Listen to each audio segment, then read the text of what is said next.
હું શહેરમાંથી ગામડે આવી હતી અને એક દિવસ મારી ગાયને લઈ ખેતરમાં ચરાવવા ગઈ. બાજુના જ એક ખેતરમાં મકાઈના ભૂટ્ટા વાવેલા હતા. મને તે ભૂટ્ટા ખાવાની ઈચ્છા થઈ, પણ એ કોઈ બીજાનું ખેતર હતું. તેથી મેં જોયું કે ત્યાં કોઈ છે કે નહીં. ત્યાં એક સુંદર યુવાન હતો. હું તેની પાસે ગઈ અને તેને પૂછ્યું, મારે મકાઈના ભૂટ્ટા ખાવા છે, શું હું થોડા ભૂટ્ટા લઈ શકું? તે સમયે ખેતરમાં ફક્ત અમે બંને જ હતા. તે મારી તરફ જોતો જ રહ્યો. નમસ્કાર મિત્રો, મારું નામ સાનિકા છે. હું 27 વર્ષની છું. હું અભ્યાસ માટે શહેરમાં રહેતી હતી. હવે મારો અભ્યાસ પૂરો થઈ ગયો હતો, એટલે હું ગામડે મારા ઘરે આવી હતી. ગામમાં મારા માતા પિતા અને મારો નાનો ભાઈ, એટલો અમારો પરિવાર હતો. અમારા ઘરની આર્થિક સ્થિતિ ઠીકઠાક હતી. હું 2 વર્ષ પછી ગામડે આવી હતી. હું અભ્યાસમાં મુક્ત થઈ ગઈ હતી અને હવે નોકરી શોધી રહી હતી. ગામની થોડી હવા પાણી લેવા માટે હું ગામડે આવી હતી. મને ગામનું વાતાવરણ બહુ પસંદ હતું. અમારા ઘરમાં એક ગાય હતી. તે દિવસો વરસાદના હતા. હું ક્યારેક મા બાપ સાથે ખેતરમાં જતી હતી. એક દિવસ મેં માને કહ્યું, મને ઘરમાં સારું નથી લાગતું, તેથી હું ગાયને ખેતરમાં ચરાવવા લઈ જઈશ. મા બોલી, જાજે. અમારા ઘરેથી ખેતર અંદાજે 1 કિલોમીટર દૂર હતું. અમારું ખેતર હતું. બાંધના કિનારે ઘણું ઘાસ ઉગેલું હતું. એ ઘાસ ખવડાવવા માટે હું ગાયને ખેતરમાં લઈને ગઈ. ગાય બાંધ પર ઘાસ ખાઈ રહી હતી. બાજુના ખેતરમાં મકાઈ વાવેલી હતી અને તે હવે બહુ ઊંચી થઈ ગઈ હતી. મકાઈમાં સારા દાણા ભરાઈ ગયા હતા. વરસાદની મોસમમાં મકાઈના ભૂટ્ટા શેકીને ખાવામાં બહુ સ્વાદિષ્ટ લાગે છે. મેં તે મકાઈના ભૂટ્ટા જોયા અને મને તે ખાવાની ઈચ્છા થઈ. પણ કોઈ બીજાના ખેતરની મકાઈ હું કેવી રીતે લઈ શકું?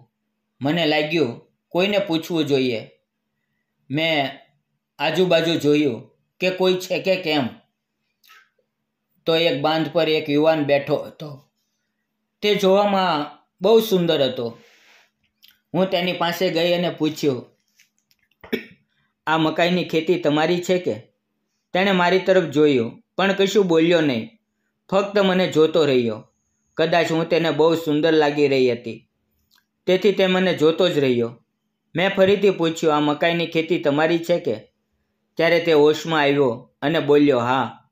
મેં કહ્યું, શું હું 2-3 ભૂટ્ટા લઈ શકું? મને મકાઈના ભૂટ્ટા બહુ પસંદ છે. તેણે મારી તરફ જોઈને એક સ્મિત આપ્યું. તે કદાચ મારી ઉંમરનો જ હશે અથવા મારાથી 1 વર્ષ મોટો હશે. મેં તેને પહેલાં ક્યારેય જોયો નહોતો. પછી તે બોલ્યો, લઈ લ્યો. પછી હું મકાઈના ખેતરમાં ગઈ. 2-3 ભૂટ્ટા તોડી લીધા અને મારી ઓઢણીમાં રાખી લીધા. મેં તે યુવાનને થેન્ક યુ કહ્યું. તે બોલ્યો, થેન્ક યુ કેમ કહો છો? અમે ખેડૂત છીએ. 2-3 ભૂટ્ટાથી અમને કોઈ ફરક નથી પડતો. ઉલટું એ કોઈના પેટમાં જાય એ જ અમારા માટે ઘણું છે. પછી તે બોલ્યો, તું આ ભૂટ્ટા અહીંયા શેકીને ખાઈશ કે ઘરે લઈ જઈશ? મેં કહ્યું, અહીંયા જ ખાવું છું, પણ હું તેના માટે જે જોઈએ તે સામાન અને માચીસ પણ નથી લાવી. અહીં આગ કેવી રીતે બળશે? તે મારી તરફ જોઈને હસ્યો અને બોલ્યો, તું પેલી આંબલીના ઝાડ નીચે જઈને બેસ. મારી પાસે બધો સામાન છે, હું લઈને આવું છું. પછી તે નીચે તેના કૂવા તરફ ગયો અને થોડા જ સમયમાં માચીસ, 2-3 લીંબુ અને થોડું મીઠું લઈને આવ્યો. મેં ગાયને એક ઝાડ સાથે બાંધી દીધી. તે સારી રીતે ઘાસ ખાઈ રહી હતી. પછી તે યુવાન અને હું એ આંબલીના ઝાડ નીચે આવી ગયા. તેણે પાસેથી કેટલીક સૂકી લાકડીઓ ભેગી કરી અને માચીસની મદદથી તેને સળગાવી. થોડા સમયમાં એ લાકડીઓ સારી રીતે સળગી ગઈ. પછી તે બોલ્યો, મકાઈના ભૂટ્ટાની ઉપરની પાંદડીઓ કાઢ.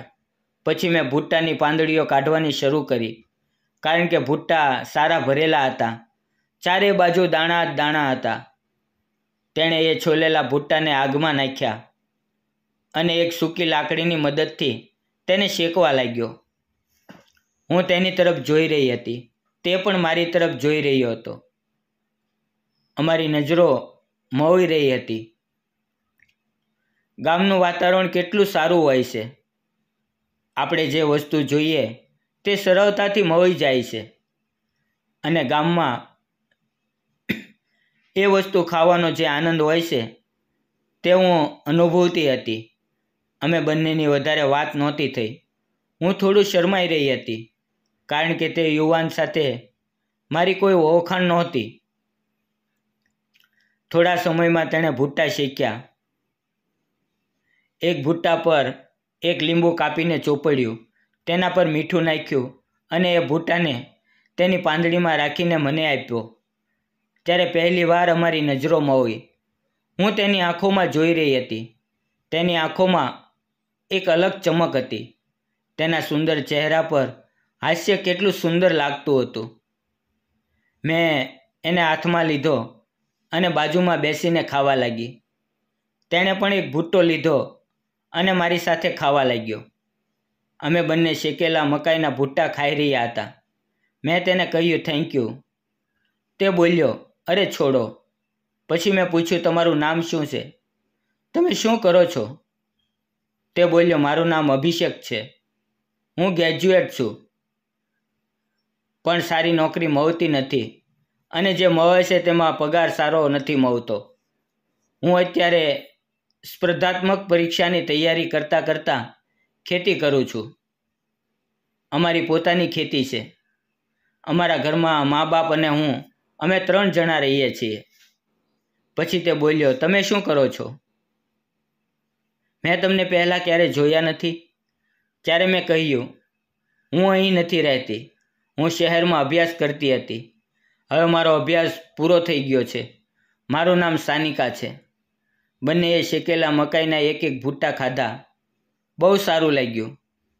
પછી જે એક ભૂટ્ટો બચ્યો હતો તે પણ તેણે સારી રીતે શેકીને મને એક કાગળમાં પેક કરીને આપ્યો.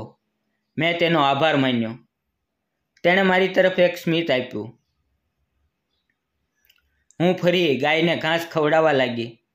સાંજે એ બચેલો ભૂટ્ટો લઈને ઘરે ગઈ અને તે ભૂટ્ટો મારા ભાઈને આપ્યો. મારા નાના ભાઈને પણ એ ભૂટ્ટો ખાવામાં બહુ સરસ લાગ્યો. રાત્રે સૂતી વખતે મારી આંખો સામે એ જ સુંદર દેખાતો યુવાન આવતો હતો. તે જોવામાં બહુ હેન્ડસમ હતો. તેની વાતો પણ બહુ સારી લાગતી હતી. હવે હું રોજ ખેતરમાં ગાયને ચરાવવા લઈ જવા લાગી. વચ્ચે વચ્ચે અમારી મુલાકાત થવા લાગી. અમે બંને એકબીજાને જોવા લાગ્યા. હું રોજ ખેતરમાં જતી.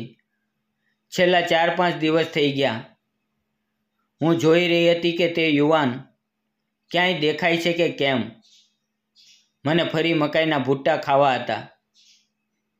એક દિવસ હું બાંધ પર ગાયને ઘાસ ખવડાવી રહી હતી અને હું ગીત ગાઈ રહી હતી. મારી પાછળ થોડી દૂર તે યુવાન ઊભો હતો. અચાનક મારું ધ્યાન પાછળ ગયું. જોયું તો તે યુવાન ઊભો હતો. હું શરમાઈ ગઈ. મને શરમાતા જોઈને તે યુવાન બોલ્યો, તમે બહુ સારું ગીત ગાઈ રહ્યા હતા. પૂરું કરો ને. પણ મેં કશું કહ્યું નહીં. તે યુવાન બોલ્યો, શું આજે મકાઈના ભૂટ્ટા નથી ખાવા? મેં તેની તરફ જોઈને સ્મિત કર્યું અને બસ માથાથી હા કરી. પછી તે બોલ્યો, ચાલો આપણે એ જ જગ્યા પર જઈએ. પછી હું એ આંબલીના ઝાડ નીચે જઈને બેસી ગઈ. તે યુવાન થોડા મકાઈના ભૂટ્ટા તોડીને લઈ આવ્યો. મેં તેને કહ્યું, હવે તમે કશું કરશો નહીં, બધું હું કરીશ. તે એક પથ્થર પર બેસી ગયો અને મારી તરફ જોવા લાગ્યો. મેં ઝડપથી કેટલીક સૂકી લાકડીઓ ભેગી કરી, તેને સળગાવી, મકાઈના ભૂટ્ટા છોલ્યા અને તેને એ ગરમ આગમાં શેકવા લાગી. તે યુવાન મારી તરફ જોઈ રહ્યો હતો. હું પણ તેની તરફ જોઈ રહી હતી. અમારી વચ્ચે એક અલગ જ આકર્ષણ જન્મી ગયું હતું. અમે ભૂટ્ટા પર એક લીંબુ કાપીને ચોપડ્યું, તેની પર થોડું મીઠું નાખ્યું અને અમે બંને આનંદથી ખાવા લાગી ગયા. હવે તેની સાથે મારે સારી ઓળખાણ થઈ ગઈ હતી. મને તેના વગર સારું લાગતું નહોતું અને તેને પણ મારા વગર સારું લાગતું નહોતું. એક મકાઈનો ભૂટ્ટો મેં એ આગમાં શેકવા માટે મૂકેલો હતો. તેને કાઢતી વખતે મારા હાથને આગનો તાપ લાગી ગયો અને મેં આહ કરી અને હાથ ખેંચી લીધો. તે પાસે જ હતો. તે મારી પાસે આવ્યો. મારી આંગળી થોડી બળી ગઈ હતી. તેણે મારો હાથ પોતાના હાથમાં લીધો અને તેના પર હળવી ફૂંક મારવા લાગ્યો. હું તેની તરફ જોઈ રહી હતી અને તે પણ મારી તરફ જોઈ રહ્યો હતો. તે ક્ષણમાં તેણે પ્રેમભરી નજરે કહ્યું, સાનિકા, તું બહુ સુંદર છે. મને તું બહુ ગમે છે. મેં કશું કહ્યું નહીં, ફક્ત તેની આંખોમાં જોતી રહી. એ દિવસથી અમે બંનેને એકબીજાની સાથે સમય વિતાવવો ગમવા લાગ્યો. અમને બંનેને બહુ ખુશી મળતી હતી. એમ જ થોડા દિવસ અમે બંને એકબીજાને મળતા રહ્યા. તેણે મને કહ્યું કે તે કેટલીક સ્પર્ધાત્મક પરીક્ષાઓ પણ આપે છે. એમ જ અમારી 2 મહિનાની મુલાકાત પછી એક દિવસ અમે ખેતરમાં મળ્યા. ત્યારે તે બહુ ખુશ હતો. તેના હાથમાં મીઠાઈનો ડબ્બો હતો. મેં કહ્યું, આજે બહુ ખુશ લાગા છો. શું થયું? તે બોલ્યો, મને સરકારી નોકરી મળી ગઈ છે. હું પણ બહુ ખુશ થઈ. તેણે મીઠાઈના ડબ્બામાંથી એક પેંડો મને ખવડાવ્યો. કોઈએ અમારા ઘરે કહી દીધું. મારા મા બાપે મને બહુ ઠપકો આપ્યો. મને 1 અઠવાડિયા સુધી ખેતર જવા ન દીધી. તે યુવાન આવતો, મારી ખેતરમાં રાહ જોતો હતો. તેને પણ કોઈએ કહી દીધું કે તમે અને સાનિકા ખેતરમાં મળતા હતા એવું કોઈએ જોયું છે અને સાનિકાના ઘરે કહી દીધું છે. તેથી તેને પણ બહુ ખરાબ લાગ્યું. પછી તેણે પોતાના માતા પિતાને વાત કરી અને કહ્યું, મને સાનિકા સાથે લગ્ન કરવા છે. મને તે પણ બહુ પ્રેમ કરે છે. પછી એક દિવસ અભિષેક પોતાના માતા પિતા સાથે અમારા ઘરે આવ્યો.